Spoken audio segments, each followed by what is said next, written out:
Hi, I'm Mike Rowe, and I got nothing against celebrities. In fact, I just interviewed Rob Lowe and Jason Alexander, and they were terrific, but usually I interview people you've never heard of. The plumber, who makes $250,000 a year. The first responders, who risk their lives to save complete and total strangers. And the mad scientists, who are about to change the world with a better mousetrap. Those are the kinds of people I usually interview on The Way I Heard It, and you're officially invited to give it a listen, wherever you listen to podcasts. At Kroger, an annual Boost membership just got even better. Now you can choose from Disney Plus with ads, Hulu with ads, or ESPN Plus on us when you sign up. Plus, enjoy unlimited free delivery, double fuel points, exclusive offers, and free items. Sign up for a Boost membership today. It's an easier way to save, including new streaming options to relax with while we deliver your groceries. Kroger, fresh for everyone. Restrictions apply. See site for details. I'm going underground with Mayor Eric Adams to find out how they're handling the homeless, how they're handling the mentally ill. Nothing is more undignified than to allow people to exist in the elements and not give them the support and services they need. It's important what you're doing to highlight this because it's a global and it's not an international issue. We're talking about this on Mayor TV, of course, but legacy media doesn't want to talk about this.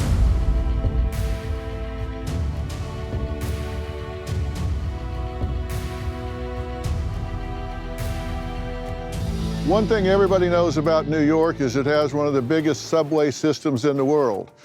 That's great for getting around this city, but it also brings some challenges. And among that are the homeless, those that are facing mental and emotional challenges that go underground to get out of the weather, to get away from the hustle and bustle.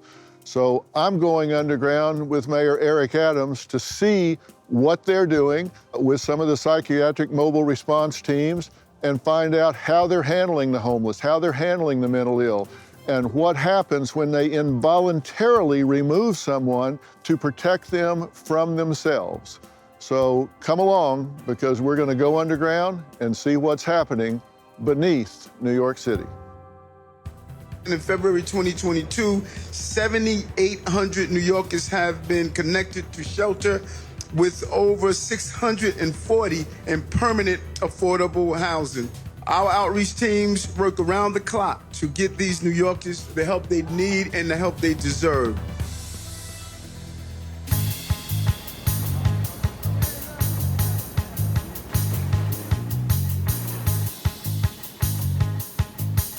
Hey guys, Dr. Phil here. I'm still in New York on the West 4th Street and getting ready to take a spin through the subway with the mayor. We're going to take a look at what's happening with homeless and with the mentally ill. I can tell you there's been huge progress made here because of the mayor's leadership. I think it's a model for America. I think this is something that people need to take a look at because it's inspirational. How's it going, my friend? Good to see you again. How's everything? Well, grinding. Yeah. Brian, what's up, Brian? How are you, Mayor? Good. What Brian has done for our administration, he's took us into the crevices of people living on the street in our subway system. There's nothing that is humane about walking past people who are living this way. The first month when I was in office, I went out in the streets and visited people living in tents in the encampment. I saw bipolar, schizophrenia, drug uses, human waste, stale food. People didn't know they needed help. You know, we were talking this a few minutes ago, and I was saying, when I was in private practice, even with people that had supportive families, had resources, were affluent in every way, so many of them didn't know they were depressed until they weren't. Right. So you can imagine people that don't have those resources, don't have that support system, and are severely mentally ill. They don't have a North Star. They don't have a reference point, and they're lost and confused, and people walking past them, then they have that loneliness that sets in. Right. And you know, if you're lonely and then you have a disease, the mortality rate goes up as high as 40% more for people suffering from loneliness, just that alone. Right. That's why it's terrible. Yeah. You're right. It becomes kind of a vicious circle where it all feeds on itself. And we don't really acknowledge the how loneliness plays a major role in the predeterminants of health. And other countries are starting to have loneliness czars, they understand. Yeah. We have to be honest about the problem in order to come up with real solutions. And we're not afraid to be heckled, booed, called names. History is going to be kind to us. Yeah, well, you can't change what you don't acknowledge, and you're acknowledging it, Right. and that's what we have to do. And this is a great model for everybody that's watching this across the nation. So true. So I'm glad to be here and look at this. And, Yes. and put a bright light on it and keep it on it. So appreciated. And if you drive through our city, January when we took office, we had encampments all over our city. People sleeping on the streets. We saw people sleeping on the roadways, highways, and we said no to it. And you now move around our city, you don't see those encampments. You know, I see other cities, and we just refuse to accept abnormal activity in the city. How have y'all motivated those that are chronically homeless and mentally ill that don't want the intervention, don't want to come off the street? Sleep in the street because I'm not an American citizen. You Because of paranoia or just the chronicity of it. Right. How have y'all been able to get them off the street? Well, so that's where the involuntary removal piece of this strategy comes into play. And that's really where it begins for somebody who is in psychiatric crisis and can't recognize it. Any hope we have of getting that person to the good place we all want, where they're in supportive housing and have all kinds of treatment surrounding them, really begins with getting that person to a hospital, getting them to the hospital door, and then getting them admitted for inpatient care.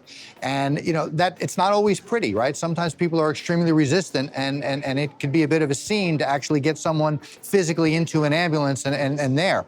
But you know what? When you can get medication into somebody's system and stabilize them, amazing transformations can begin. Treatment works is really the message we're trying to convey here. It begins with this willingness to do an involuntary removal and not be entirely reliant on whether that person is ready to accept care.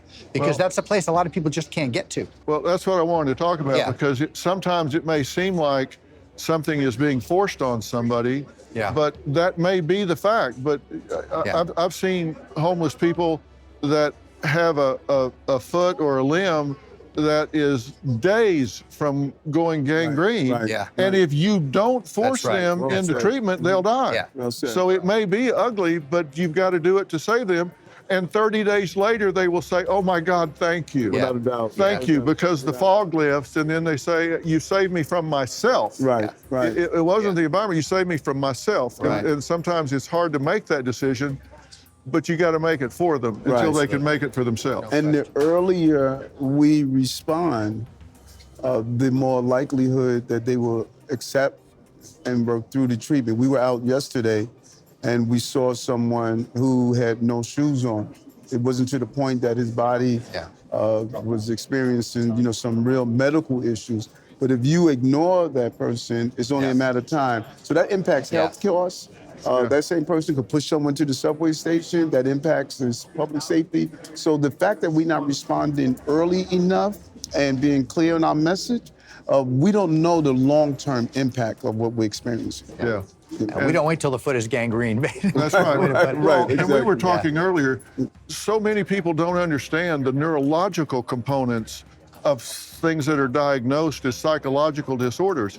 They're a disruption of the neurotransmitters. And it doesn't matter. You can talk to them till you're blue in the face, but if you don't get them help at a neurological level, nothing is going to change. You've got to get them to the neurologist, you've got to get them into medication, you got to get them flowing right, and that won't happen. And this is a byproduct of the failure of closing our psychiatric wards, that many of them had draconian practices. We're clear on that. But we went from one extreme to the next. We closed those wards, we put them out in the streets, we expected them to have self-care. We have to be honest that there are people in our society that can't take care of themselves, and some will never be able to take care of themselves. We just have to do it in a humane way. Poor sleep affects more than just energy.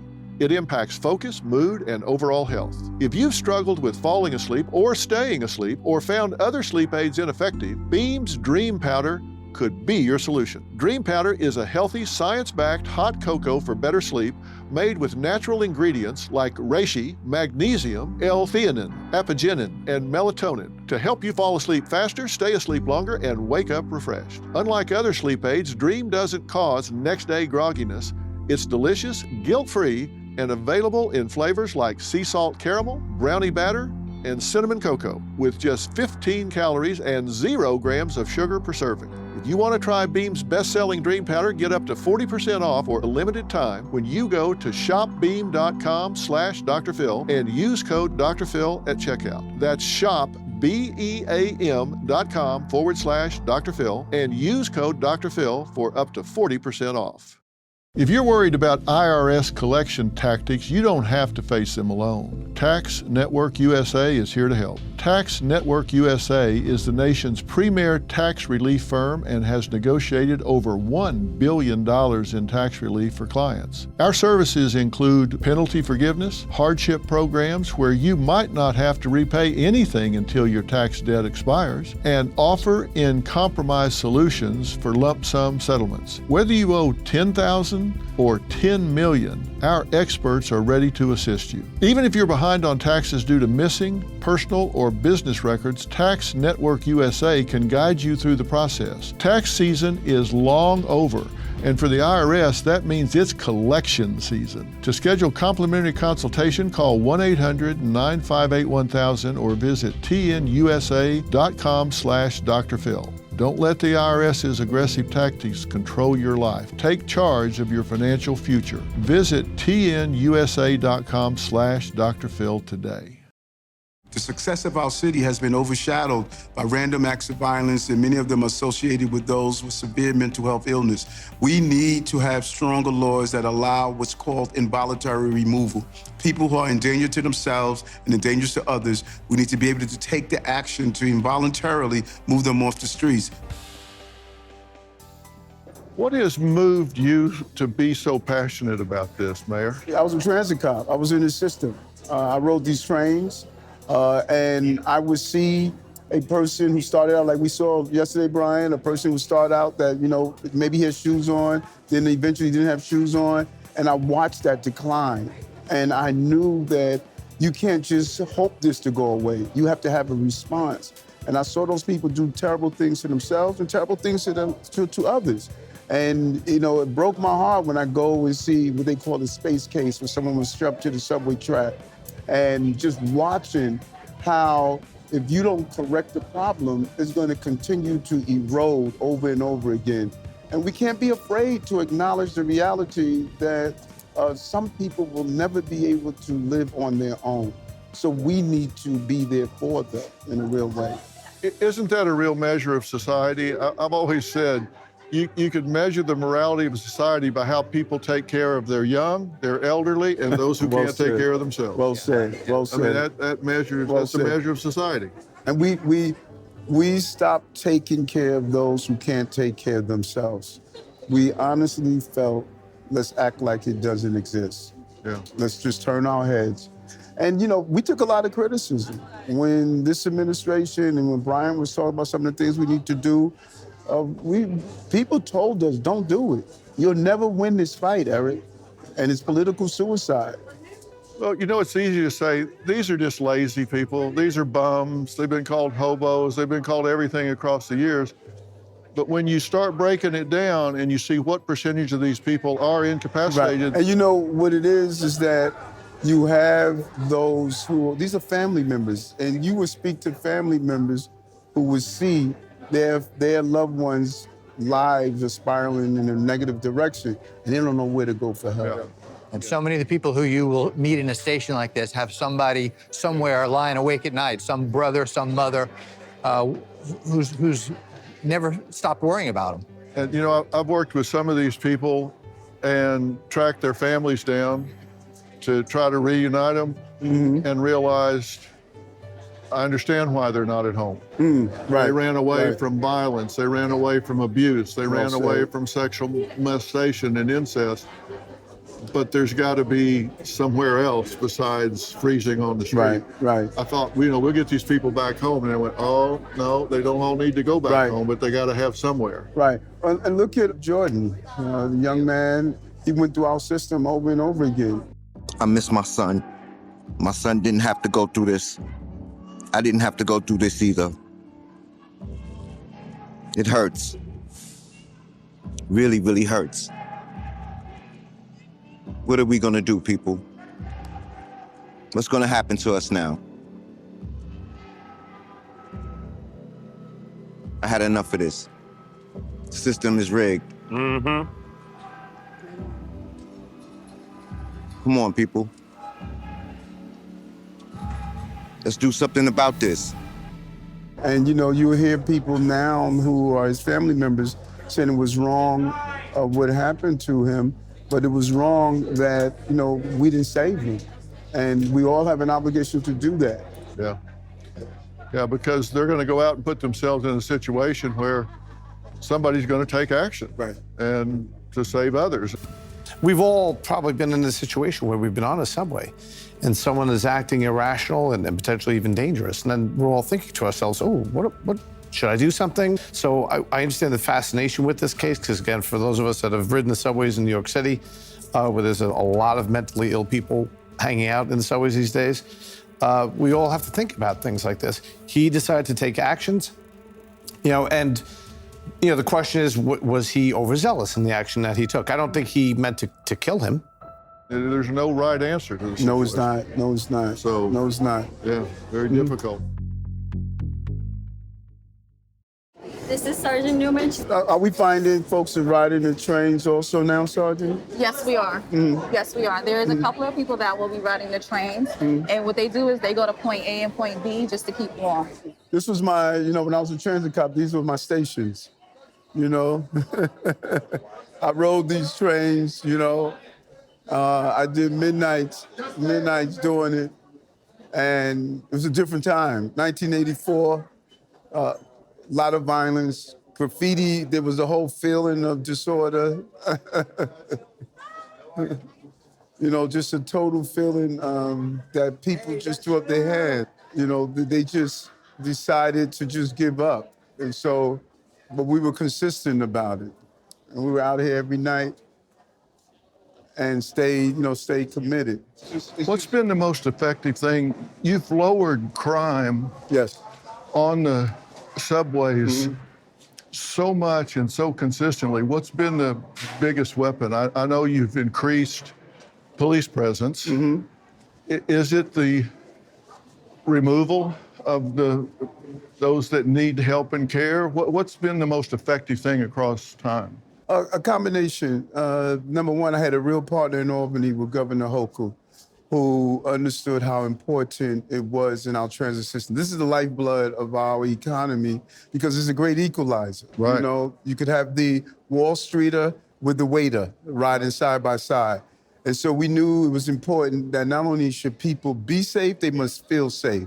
And the omnipresence of a police uniform just sends a signal, like right here. This is a perfect example.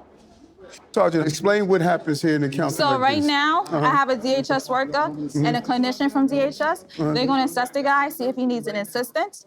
If he got to take shelter. If not shelter, we have a woman bus upstairs. He can sit in a woman bus till 6 o'clock in the morning. That's right. So you see, this is not a police first approach. Now you need a law enforcement officer because this person could wake up, if he's schizophrenic or bipolar, he could wake up with a weapon. Many times they're bilingual. See how fast? See how fast it can turn? See how fast it can turn? Yeah. Is this a mobile psychiatric response team here? Yeah, yep. This is called Scout and Path. But you see how fast it can turn? It can go from just, see how fast? That's how fast it can turn. So when people say, why shouldn't police be here? They don't realize it can switch like that. And now you have just civilians here, they could be hurt. You understand? This is how serious. Street because I'm not an American citizen, you This is where people get pushed under the rails or whatever. Right. In a rage, Right. it's irrational for a few minutes. And that's why it's important when people ask, well, why do you have police involved? Because that's how quick. If you just million, right. This is a perfect example. And then you see the anger. And you have him saying, you know, here, I'm a and you are not taking care of me. That's the anger that people have. We spend $6.5 billion taking care of this federal problem. Yeah. That's pretty staggering. What's that? Yeah, it is. It is. You know, it is, you know, when you think about it, not even here. But I believe that's what the people who are pushing back on what we're doing, they don't know how quick this could change, you know. And when I was a cop, I would be on the subway system, I would talk to someone that's homeless, they would instantly get agitated like that. Now, what if they had a knife? Yeah. or you had a woman walking with her children. Right. Or something, and somebody gets agitated for no apparent reason, and they just get caught in the situation. Right. It may not even be aimed at them. Right. Like this incident right here, you know? And you know how hard it is to build that trust? You got to see these people over and over and over again. And it's clear this woman is unkept. Right. Seems like just from a preliminary observation, it's clear that she's dealing with some psychiatric issues. And what I found in talking with some of these people is they go into a shelter, they're afraid that what they do have, they're going to lose. Right. If they have a pet, for example, they can't take their pet in. If they've got their belongings in a cart or something, say, if I leave that out, it'll be gone when I get back. Right. And they don't realize it's the first step on a path to getting to a better life. And it's not as easy as it seems. And what we try to do, and this is so important what you're saying, because what we try to do is address the need based on the person. Like, you have a pet, we have shelters for pets. We have some people that should not be in congregate settings. We want to put them in settings that is unique to that. We had 8,000 people we interacted with. Brian, we had 8,000 people we interacted with, and about 800 we were able to put in settings. Brian, talk about the uniqueness that some people we don't want to put in congregate settings because they don't function well there. Some people we put in different settings. Yeah, absolutely. So the model of shelter that we're really promoting is called safe haven, right? Where a person gets their own room. There are much more lax rules about what time you can come and go in terms of the curfew and how many nights you can be away without losing your bed. And we're absolutely seeing that it's as you would expect, more appealing to a person, and it makes it a lot easier for us to get people to accept shelter. At the same time, we do encounter some people because of their psychiatric needs that they don't want a bed of any kind. Right. They simply want to be left alone. I was just saying, some of them that we've encountered, they don't want to give up their belongings. Right. They might have a shopping cart that they're pushing around and say, if I go into the shelter, I'll come out, it's gone. Right. And we have some capacity to voucher people's belongings that are valuable. And I think about this for a moment. Doing what we're doing is costly. If we had $6.5 billion, we could do more. But instead of that, we had to deal with a national problem and pick up the price tag. The best gift you can give yourself and your family this Christmas is to get off the smartphone. Dr. Phil here with your Mental Health Moment Holiday Edition, brought to you by my good friends at Michael's. Your one-stop holiday shop to make the season bright. With everything you need to create a joyful holiday ambiance for every style, space, and budget. Now, we have a high degree of loneliness in our society right now, and a big reason is that we spend more time on our screens than we do with each other. We've stopped developing real human flesh and blood relationships. We've stopped reaching out and spending time with our neighbors, our friends, and even our family members. The last thing you want is to look around the holiday table and see everyone burying their noses in their phones, tablets, or devices, especially the kids at the table. Studies show weekly social outings for teens have plummeted in the smartphone era. Sadly, though, it's not just teens. As people become adults, they've stopped developing friendships because they focus on work. So use this time of year to flip the switch, literally shut the phone off for a few hours and enjoy some real FaceTime with your friends and family. I promise you it will be awkward at first, maybe even anxiety producing, but that will fastly disappear when you engage, make eye contact, and spend human time with human beings. Thanks again to Michaels for ensuring that holiday enthusiasts and last-minute shoppers can find what they need when they need it. In stores and online at michaels.com.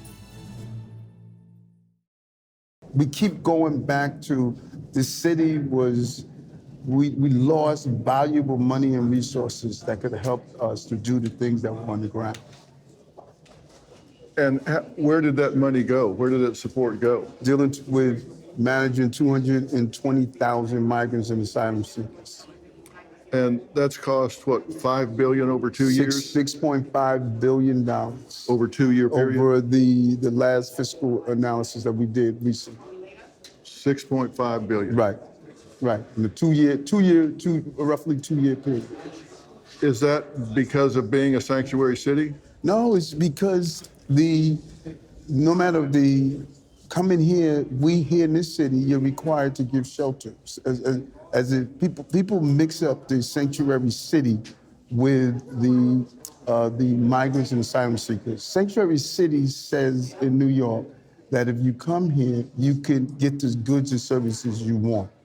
But this city states for anyone, if they're documented or undocumented, that if you need a place to stay, housing, we have to give you housing by our state constitution. Yeah, it's under a court decree. Right. Yeah. Decades ago. And it's right to shelter. Right to shelter. That's what it's called. So no matter who you are, you come to this city and you don't have a place to stay, you have a right to shelter. You know, that's different from the sanctuary city. People conflate it sometimes. Okay, that's why I'm asking. Yeah, they conflate it sometimes. Right to shelter was never conceived with the migrant crisis in mind. Right. Homeless people who were from here. And then so all of a sudden you've got an influx. 20,000. We were getting at one time, we were getting 8,000 a week, 16,000 every 2 weeks. You know, look at the number. The numbers speak for itself. And where before that, where were you putting them? We were just we had a normal shelter system. We had about 64,000 in our total shelter system. And you had that many beds? Yes, we found beds we were able to take care of. So now you take that 64,000 out of 8.3 million people. That's our total system. And then within a short period of time, it went from 64,000 to 220,000. 220,000 plus 64,000. That's close to 300,000 people. Yeah, it just overwhelmed the system. Food, clothing, healthcare, educating 40,000 children. It overwhelmed the entire system. Yeah. And when you find someone like these people down here, you have a mandate to try to find them shelter. Right. We have a mandate to offer a bed to anyone who wants it. Offer it. Yes. And Not compel it. Right. No, we can't compel a shelter bed. We can sometimes compel a hospital bed when certain conditions are met. And that's why we want Albany to assist us and give us the involuntary removal, codified in law, and get the whole health system connected to understanding there's nothing dignified by seeing with this young lady here. This is not, look what's on her left wrist. Yeah. Yeah, she's been somewhere. Yeah. She probably walked away. They probably don't have any idea where she is. Right. She probably walked out an exit and was gone. All right. And so people want to simplify a complex system. We're going to protect the rights of immigrants in the city that are hardworking, giving back to the city in a real way. We're not going to be a safe haven for those who commit repeated violent crimes against innocent migrants, immigrants, and longstanding New Yorkers. That was my conversation today with the border czar to figure out how do we go after those individuals who are repeatedly committing crimes in our city. Did Mr. Homan make any specific request from the city in order to work with you in this crisis? His desire is clearly, again, what my target area is. And what I've learned also from sitting down with him and a representative from the Biden administration that was there in the meeting as well, we have 500,000 children who had sponsors in this country that we can't find.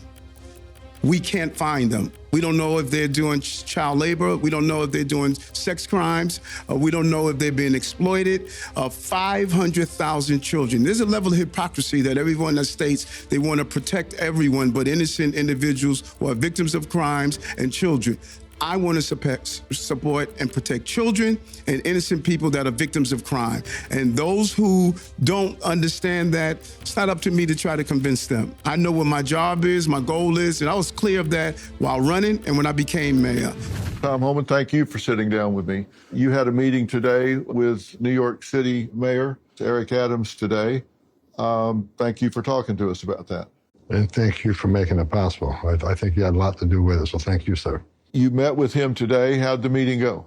Well, you're the first person I'm talking to about it, so it went very well. It went better than I expected. Is that right? Yes. I think Mayor Adams is, he understands the politics of immigration enforcement, but he understands the importance of public safety and keeping New York safe. I'm a career law enforcement officer. He's a career law enforcement officer. That meeting wasn't between a cop and a politician. That was a meeting between two cops. And I was happy to see that. And I'll be honest with you, I got a whole new outlook on the mayor today. I mean, I called him out this past year many times about being more of a politician than police officer. I was wrong. He came through today as a police officer and a mayor that cares about the safety and security of his city. Good day with Tom. Well, I tell you, he said something to me today. We sat down and talked, and he said, you know, I've called the mayor out several times in the last year. I was wrong. He said he is a good man and with a clear focus, and he said a lot of things we don't agree with, but I was wrong. He's a man that cares about safety of people. All that matters to me. In this city, he said, I was so impressed with that man. Mutual. He couldn't say enough about you. He said, y'all disagree about some stuff, but not about the things that really matter, of people's safety and children. You know, and I always use the fractions. If the common denominators are right, you can add together. Yeah, you know that's right. You got common denominators. Well, I was proud to be able to introduce y'all, last week, and then here it's come to fruition. So thank you for meeting and being open and talking about that. No, love it. And I'm sure it was an eye-opener. You guys were down at the border. You know, it was, and he's so focused on the fact that these migrants coming in are subjected to these cartels before they get across the border, and that's so. And the only humanity is the guards that are down there. And that is what those who have this idealistic approach, they don't want to deal with the realism of this. Yeah, cartels are exploiting so many people, families. 500,000 children are missing that we don't know where they are, that were here. People who are coming here, are not being prepared. We got to deal with this in a real way. And that's what this administration is doing. Yeah, and I think the leadership you're showing in so many areas, including what you guys talked about today, I think will start a domino effect across this country that can really change safety in America and help finding these children. Right. And that's what we've got to do, is just start checking off as we go down finding these children. Your leadership in this is amazing. You're providing leadership in lowering crime in this city and stepping up for mental health and all these people. So I'm so proud to be able to help tell this story. No, so important. Part of it is that after you hear about a horrific crime, many people are removed from it. I go to the hospitals. I speak to the parents I assist in paying for funerals. I cannot tell you, when I was in office, as soon as I got elected, I had an 11-month-old baby that was shot in her head. Thank God she lived, and I sat in that hospital room with her mother. I saw Officer Rivera and Maura's family members after they were assassinated as police officers. And those who are not on the ground to see the impact, it's easy to talk about it. But when you close up the way I am to these problems and these families, a different approach. They're not statistics. No, I'm not. They're people with lives and all, and you're addressing the humanity of it, and God bless you for doing that, Mayor. New Yorkers must be safe on the subway system. Over 4 million riders use this system every day to get to their place of employment, to school, to visit their loved ones. This is the crucial lifeblood of our city, and it's imperative that New York City remains not only the safest big city in America, but the safest city in America, and our subway system must lead the way. What's the average time they're in the system once they, like if she had said, I'll take the help and gotten in the system? Well, so we have a lot of people who drug-likely discharge because we find that it's drugs rather than mental illness that is explaining our erratic behavior. Right. So that brings down the average in terms of how long you will stay. And that city-operated foster, we typically give them for a few weeks. It's not straightforward there. And where do they go when they leave? Ultimately trying to get them into permanent supportive housing. Don't have the supply at this point to, in most cases, be able to discharge them directly to housing. And so we have specialized mental health shelters that people often go to as we wait for a housing bed to open up. Right. But we also, for people who are able to keep in the hospital longer, for a few months, we actually do have a program where we're discharging people directly to supportive housing. You guys want to go on the train? And a lot of people come on the train, they will sleep on the train, the ability to survive is real. They figure out a way. They'll just keep riding it. Right. They ride to one end of the terminal. We started to do what's called end of the line, where you will meet them at the end of the line and give them the services that they require. How long can they ride before they get to the end of the line? From one end to the next is probably an hour and a half ride. So you figure they ride back and forth, 3 times a night to get them through the night. You got heat here. They feel it's safe if they're in the conductor's car. How much of the support can you get from federal government? It needs to be a full approach, city, state, and federal. And think about it, the most affluent country on the globe, we have 10 cities across America. What you're doing is such a model for the rest of the country, and that's what I'm focused on. I'm really working on this, and I want to press this on the agenda. Right. No, it is.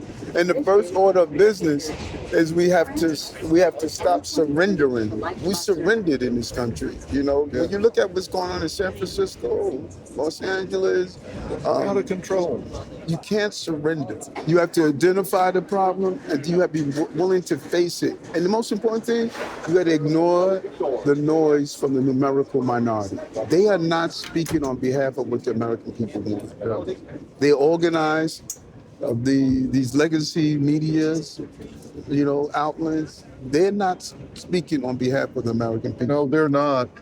And I am committed to doing just that at Merit. That's why we're here. That's why you're setting the model. And that's what we need to get out there. The unwillingness of people who are at these leadership positions, they're so concerned, I don't want to be canceled. And that's why I was clear when I said cancel me, I want you to all go back and Google Hillary Clinton and Barack Obama. Google what they said about those who commit crimes in our city and what they said in our country. They said those who commit crimes need to get out right away. That was their position. So this is not a new position, because in the era of cancel culture, no one's afraid to be honest about the truth. Well, cancel me. because I'm going to protect the people of this city. And if you come into this country, in this city, and think you're going to harm innocent New Yorkers and innocent migrants and asylum seekers, this is not the mayor you want to be in the city under. Well, I don't want to be criticized. No, you can't do this work if you're afraid of it. No. That's why I sent you that message I did at that press conference.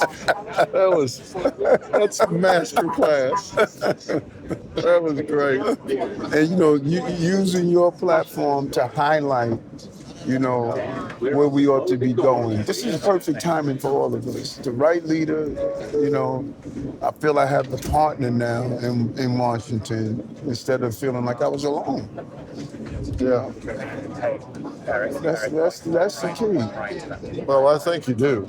And that's what I'm saying. That's the agenda that I'm going to push and recommend. And you certainly have their respect, I can tell you that. Your speech at the Garden was excellent.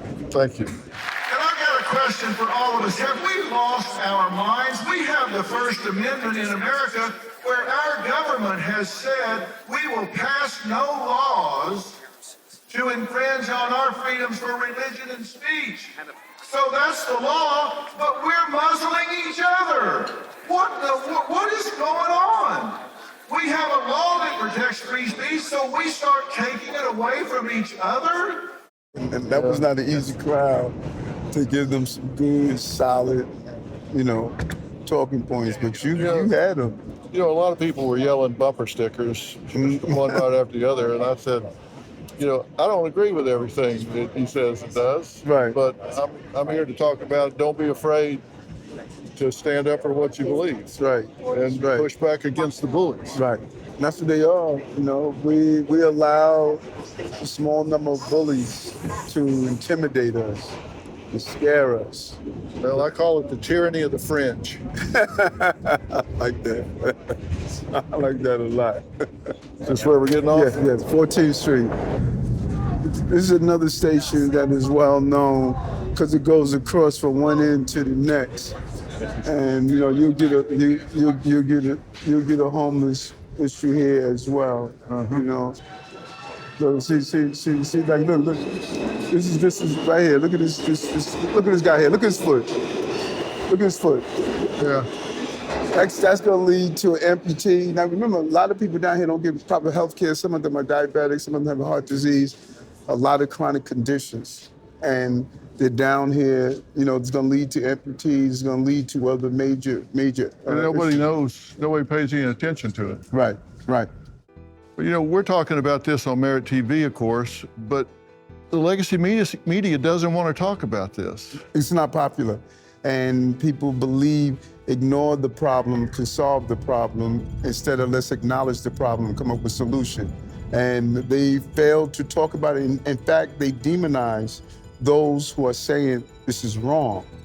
We cannot allow our fellow Americans, our neighbors, our brothers and our sisters to live on the streets in the element. Well, how important is it that we talk about this? It's crucial because we have become so accustomed to the abnormality of this homeless crisis that we no longer see it. And it's almost it's time for someone to say, hey, the Empress doesn't have any clothes on. Let's acknowledge that and make sure we do what's right. Yeah. Well, they're going to hate on both of us for talking about it. You know that, right? I was told, let your haters be your waiters. When you sit down at the table of success, we're going to be successful. Yeah, I think so too. And I appreciate you coming on Merit TV to talk about it. Thank you very much. Well, I hope you found that informative and it gave you a different perspective and point of view on the subway system in New York City, particularly if you've never been down there. It's a great system, and I really want to thank everybody involved in making this take place, particularly NYPD that was there with us, so many of the mental health workers, the nurses, the responders that helped these people so much.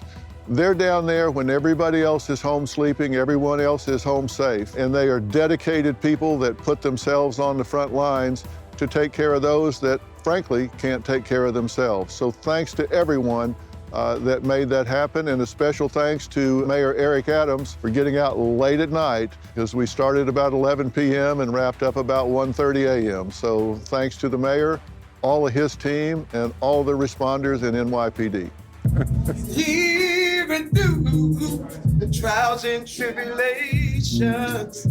He's the best in the city together.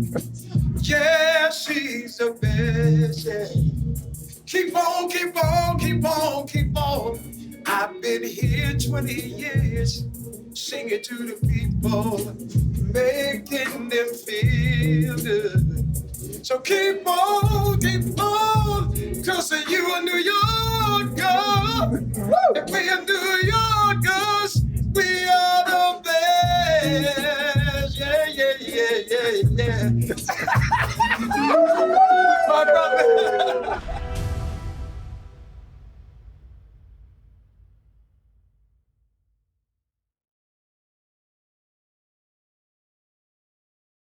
At Kroger, an annual Boost membership just got even better. Now you can choose from Disney Plus with ads, Hulu with ads, or ESPN Plus on us when you sign up.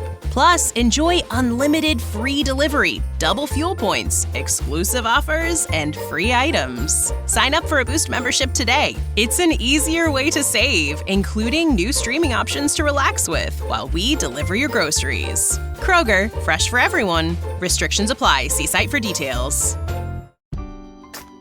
The most wonderful time of the year. Although, let's be honest, around the holidays, things really add up. But here's the good news. Only at Verizon, you can get a single line for $50 per month when you switch and bring your phone. So while ice skating for two is definitely costing more, here at Verizon, you can save. Gifts for your third cousins? Steep. A single line with Verizon? Not so steep. A real tree? Pricey. A single line with Verizon? Less pricey. Flights to see Mima and Pops? Those are up. A $50 per month single line? That's down. Even a trip to the Atlanta holiday market will cost you more. But with Verizon, you can switch and bring your phone for just $50 per month for a single line on unlimited welcome, with autopay plus taxes and fees. All this to say, during the holiday season, when everything is costing more, you can get more for less right now at a local Verizon store. $15 monthly promo credits applied over 36 months with a new line on unlimited welcome. In times of congestion, unlimited 5G, 4G LTE may be temporarily slower than other traffic. Domestic data roaming at 2G speeds. Additional terms apply.